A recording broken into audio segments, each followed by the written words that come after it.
मुख्यमंत्री जी, ऐसा होता रहता है।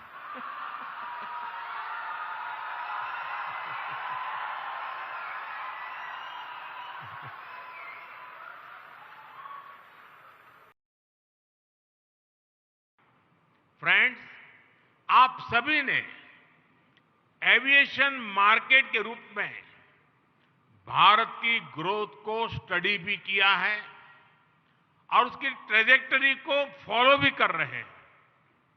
पिछले एक दशक में भारत का एविएशन मार्केट पूरी तरह से ट्रांसफॉर्म हो गया है।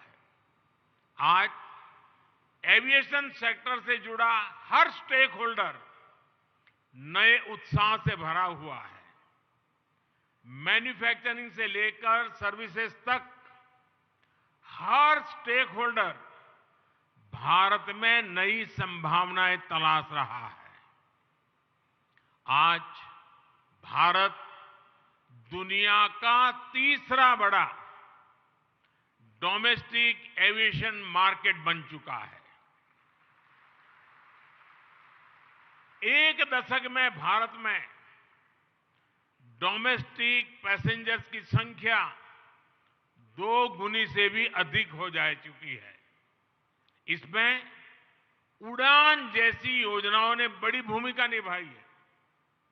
अब अगले कुछ वर्षों में डोमेस्टिक पैसेंजर्स की यह संख्या और भी बढ़ने जा रही है।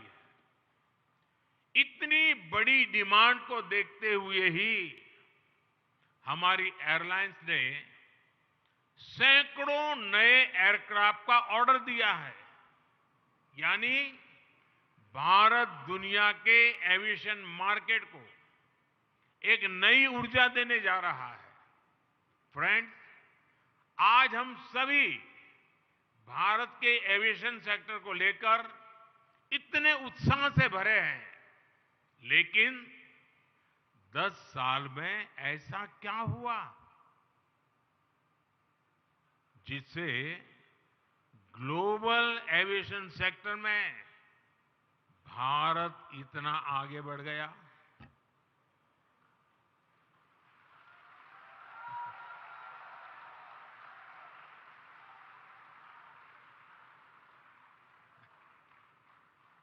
ये इसलिए हुआ क्योंकि आज भारत अपने नागरिकों की एस्पिरेशंस और ईज ऑफ लिविंग को सर्वोपरि रखते हुए काम करता है। एक समय था जब पुअर एयर कनेक्टिविटी हमारे यहां बहुत बड़ा चैलेंज थी।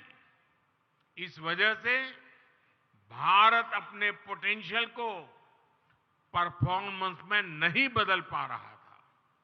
इसलिए हमने कनेक्टिविटी इंफ्रास्ट्रक्चर में इन्वेस्टमेंट को अपनी प्राथमिकता बनाया। आज भारत दुनिया के सबसे वेल कनेक्टेड मार्केट में से एक बन रहा है। 2014 में भारत में 70 के आसपास ऑपरेशनल एयरपोर्ट थे। आज देश में 150 के आसपास ऑपरेशनल एयरपोर्ट है। हमने नए एयरपोर्ट ही नहीं बनाए, बल्कि अपने एयरपोर्ट्स की एफिशिएंसी को भी कई गुना बढ़ाया है।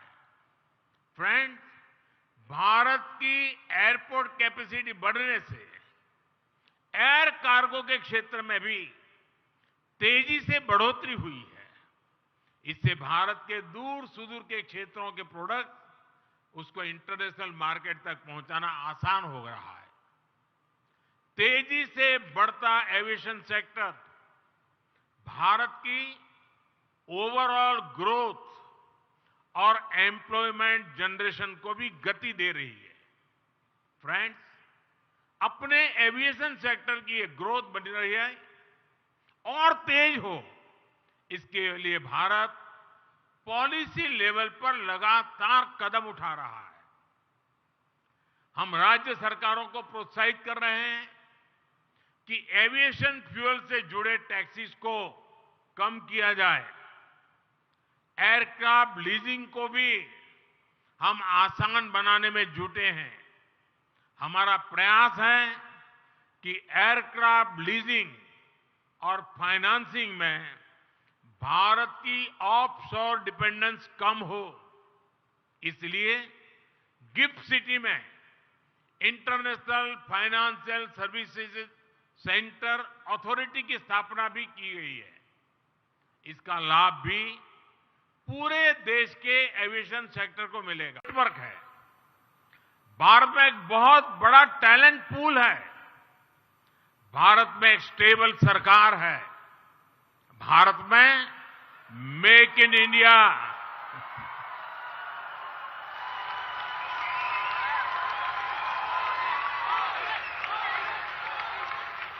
मुख्यमंत्री जी ऐसा होता रहता है।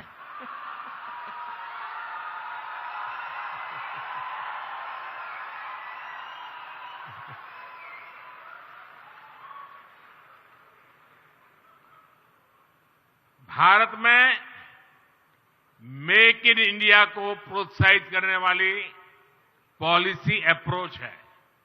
इसलिए